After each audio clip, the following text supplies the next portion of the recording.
إن الأبرار لفي نعيم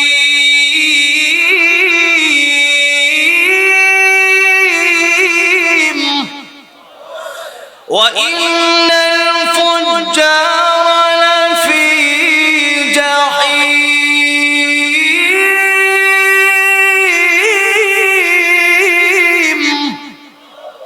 আল্লাহ রাব্বুল আলামিন বলেন যে যে ব্যক্তি সৎ কাজ করবে, নেক আমল করবে, এটা যে ব্যক্তির কথা বলা হলো। এখানে এমনটা নয় বিষয়টা যে তোমার নেতা তোমারে পার করে নিয়ে যাবে, যে তোমার পীর সাহেব তোমারে পার করে নিয়ে যাবে, বিষয়টা এমন নয়। নিজের আমল নিজের করতে হবে, নিজের জান্নাত নিজের কামাই করতে হবে।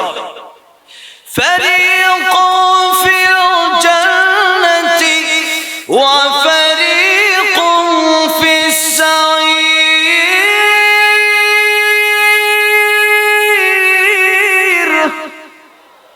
আল্লাহ রাব্বুল আলামিন বলেন দল হবে এই দুইটা, একটা হবে জান্নাতি আর একটা হবে জাহান্নামী। তুমি কোনটায় যেতে চাও? যদি চাও যে আমার জান্নাতে যাবা, তাহলে আল্লাহ রাব্বুল আলামিন প্রথমে এই দুইটা পরামর্শ, প্রথমে এই দুইটা শর্ত দিয়েছেন। এই দুইটা শর্ত তুমি মানতে পারো, তাহলে তোমার জন্য জান্নাত আছে। আল্লাহ রাব্বুল আলামিন বলেন ইন্নাল্লাযীনা আমানু ওয়া আমিলুস সালিহাতি কানাত লাহুম জান্নাতুল ফিরদাউসি নুজুলা খালিদিনা ফিহা লা ইয়াবগুনা আনহা হিওয়ালা। আল্লাহ রাব্বুল আলামিন বলেন এক নম্বরে ঈমান, দুই নম্বরে নেক আমল। এই দুইটা যদি তোমাদের থাকে, তোমাদেরকে আমি আল্লাহ রাব্বুল আলামিন এমন জান্নাত দিব, এই দুনিয়ার সমান 10 দুনিয়ার পরিমাণ একটা জান্নাত তোমাদেরকে আমি দেব। সুবহানাল্লাহ।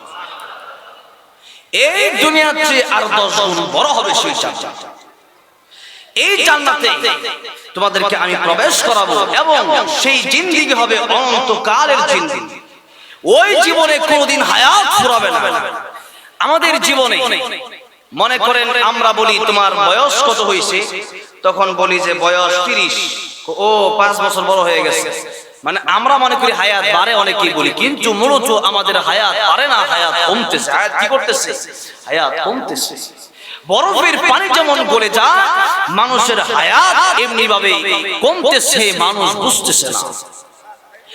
ইহা সব মুসাফির হ্যায় ওহি আখির ঠিকানা, কোই আগে রওনা হ্যায় কোই পিছে রওয়ানা।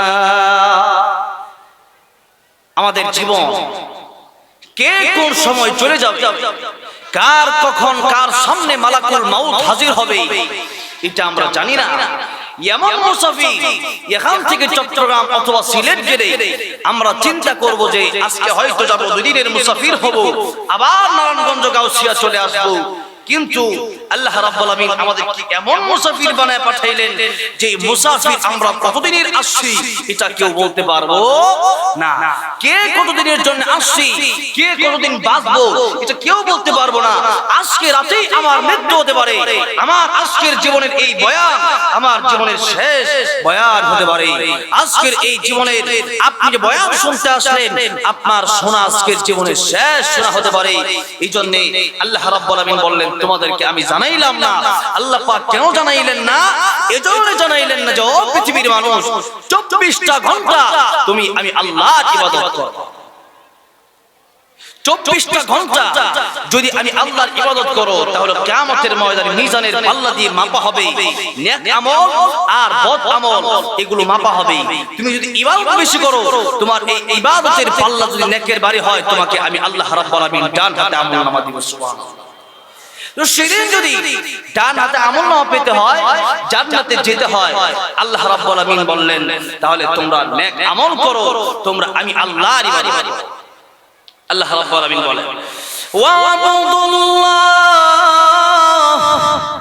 ওয়া লা তুশরিকু বিহি শাইআন, ওয়া বিল ওয়ালিদাইনি ইহসানা, ওয়া বিযি তিল কুরবা ওয়াল ইয়াতামা ওয়াল মাসাকিন ওয়া বনিস সাবিল লাআল্লাকুম তাত্তাকুন। আল্লাহ রাব্বুল আলামিন বলেন ওয়া আবুদুল্লাহ, ওয়ালা তুশরিকু বিহি শাইআ ওয়া বিল ওয়ালিদাইনি ইহসানা। আল্লাহ রাব্বুল আলামিন বলেন তোমরা ইবাদত করো আমি আল্লাহ।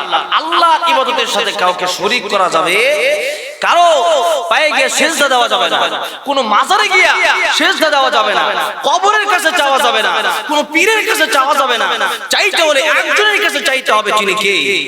আল্লাহ রাব্বুল আলামিন আমাদেরকে শিখিয়ে দিলেন যে তোমরা নামাজ যখন পড়বে, নামাজের প্রত্যেক রাকাতে আল্লাহ রাব্বুল আলামিন এই সূরা ফাতিহা ওয়াজিব করে দিয়েছেন। আর সূরা ফাতিহাতে আমরা সব সময় প্রতিদিন প্রতিনিয়ত তেলাওয়াত করতেছি, আল্লাহর কাছে চাইতেছি আর বলতেছি ইয়াকা নাবুদু ওয়া ইয়াকা নাস্তাঈন।